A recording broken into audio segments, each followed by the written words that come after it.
मेरे सभी प्रिय बच्चों, मेरे लाडले बच्चों, मेरे सभी अमृतंश प्रिय बहनों और भाइयों, मेरे बुजुर्गों, मेरी माताओं, कल मैंने आपके साथ चर्चा की थी कि एक साधक का भोजन कैसा होना चाहिए और निद्रा के ऊपर वो कैसे अपना और ज्ञानेंद्रियों के ऊपर भी कैसे अपना आधिपत्य प्राप्त करता है, नियंत्रण रखता है। योग निद्रा तो आपकी स्वतः ही शुरू हो जाएगी, क्योंकि योग एक साधना का जब उसमें युक्त हो जाता है जीव, वो हिस्सा बन जाती है और निद्रा के साथ उसका बहुत बड़ी अटैचमेंट है, उसके साथ बहुत बड़ा महत्व है। योग शुरू हो गया तो निद्रा आपको नहीं आएगी।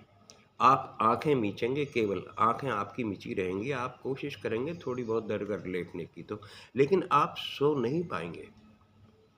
ये आपके अपने ही भजन की क्रिया का वो काम है जो भजन स्वतः आपसे करा लेगा।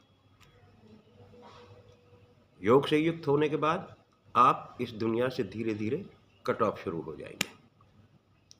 इसके अलावा आहार एक अहम चीज है। आप इतना ना खाएं कि आपके सोते वक्त आपको अंगड़ाई आए, जम्हाइयाँ आए। भजन करते वक्त आपको अंगड़ाई आ रही है, आप सोने के लिए इच्छा करती है, आंखें बंद हो जाती हैं। कई बार भजन पे बैठे बैठे ही आदमी सो जाता है, ध्यान लगता है तो हो गया काम। बैठे बैठे भी सो जाता है, कई बार लुढ़क जाते हैं आप। पीछे अगर सहारा देख लेते हैं कि दीवार है तो दीवार के साथ लग गए, भजन हो या ना हो, आप भजन से गायब हैं। तो आहार आप ना तो ज़्यादा इस्तेमाल करें और इतना भी ना लें, इतना कम भी ना लें कि आपका स्वास्थ्य ही इतना कमज़ोर हो जाए कि आप बैठ ना पाए। क्योंकि धीरे धीरे अगर तुमने आहार में अगर कमी की ना, अपने संतुलन के बगैर अगर तुमने आहार को कम या ज़्यादा किया तो नुकसान देगा। ज़्यादा करोगे आहार तो तुम्हें निद्रा आएगी, कम करोगे तो शरीर धीरे धीरे कर करके, एक एक कण कर करके, एक एक मासे कम कर करके धीरा हो जाएगा, धीमा हो जाएगा। क्यों? क्योंकि ये क्रिया तो जो अब आपने योग के साथ जब आप जुड़ गए हैं, ये क्रिया अब आपको आपकी मंजिल तक ले जाकर ही सांस लेगी। आपके इष्ट के दर्शन कराने के साथ ही ये समाप्त होगी।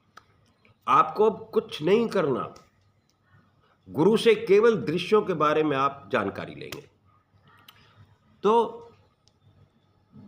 अब बचता है कि यहां आप आके बैकरी जो आपकी अवस्था है, उस बैकरी अवस्था को अगर आप छोड़ दें तो उसके बाद बचती है आपके पास उत्तम, मध्यम, उत्तम और अति उत्तम या पश्चंती। तो यहां आप देख सकते हैं कि ये जो आपकी उत्तम अवस्था है, यहां आप जो साधु या संत, जब आप इस अवस्था में पहुंचेंगे, यहां आप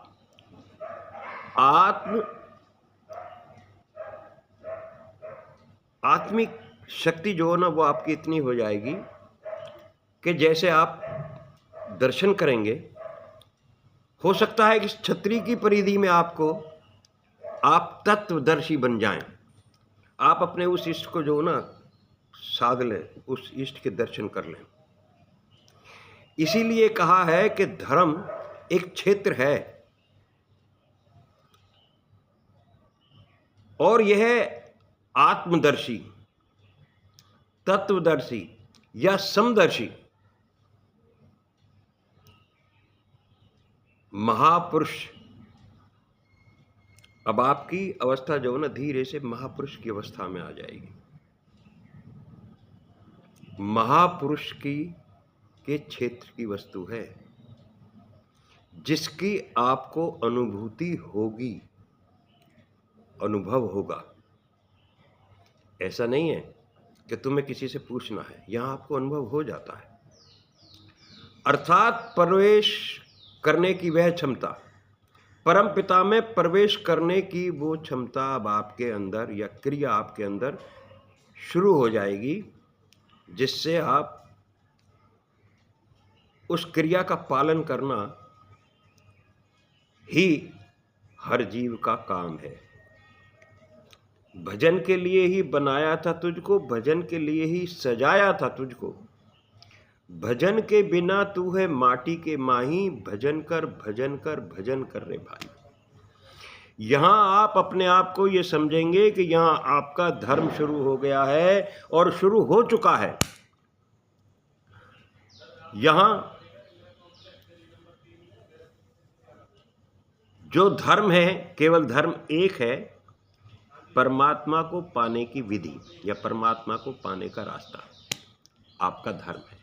आपको अपने परम को प्राप्त करना है,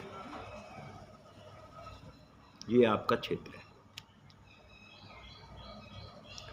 और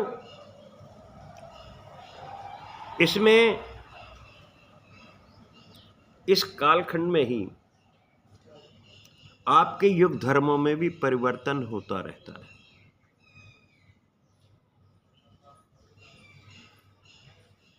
यहाँ आपके जो युग धर्म होते हैं ये आपके परिवर्तित होते रहते हैं। एक आदमी है, अभी आप उसको चाय पिला रहे हैं, पकौड़े खिला रहे हैं,